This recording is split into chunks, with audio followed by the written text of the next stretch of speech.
Good morning, everyone. James National here. Thanks for watching. It is early Friday, January 25th, and I was just on my way out the door, and I always watch the news and check out what's happening before I go out.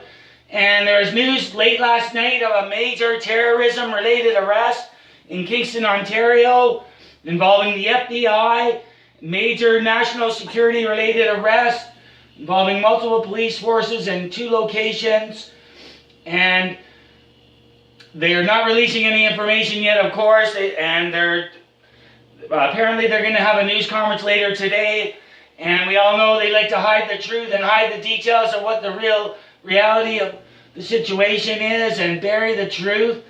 So I'm going to put the link to this down below. It's a major arrest. People in Kingston have been reporting a mysterious aircraft circling the city late at night, all night long, for the past week. Now it's coming out that this is probably an FBI or an RCMP airplane that was conducting surveillance, and the FBI are involved, so it's a major operation.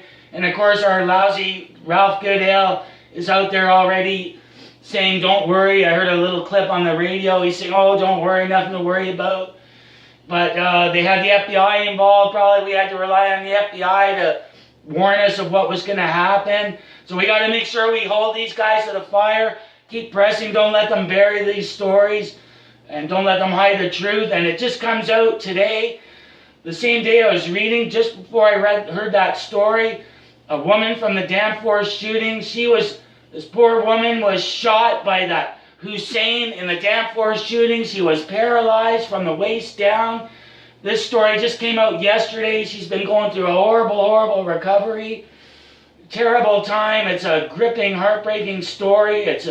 I'll put the link to this down below. It's just incredible. She says, as soon as I made eye contact with the shooter, he decided to shoot. And he killed Juliana Kozis, 10 years old, and Reese Fallon, 18 years old, and many other people got shot.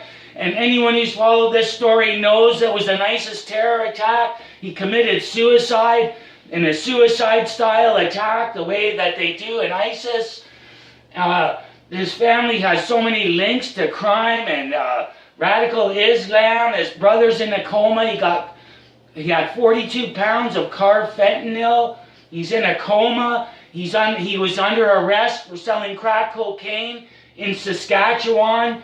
And the gun in the shooting came from from a sports store theft in Saskatchewan. The links are all there. Excuse me. Rebel Media did a great report on this. I'm going to put the link to all of this down below. It's incredible. The media, the mainstream media, is hiding the truth once again. So we got to make sure they don't do that with the story about Kingston today. I'm going to put the link to all of this down below. This is a gripping story. I would encourage people to read it. This poor woman.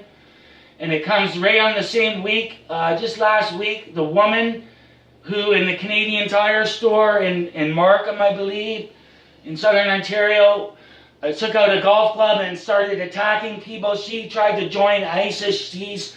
That's an admitted ISIS attack. And she went out that day loaded to kill people. She had knives, darts, arrows, all kinds of weapons to kill people.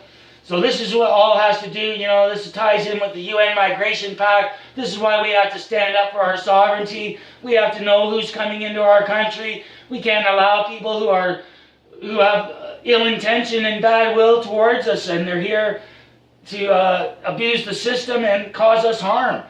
So this is a major story, what happened in Kingston. I'm going to put the link to all of this down below. Everyone, thanks for watching. Thanks for subscribing and commenting. Thanks for standing up for nationalism, standing up against mainstream media lies. Everyone, thanks for standing up for nationalism. Have a great day. Stay safe. Cheers.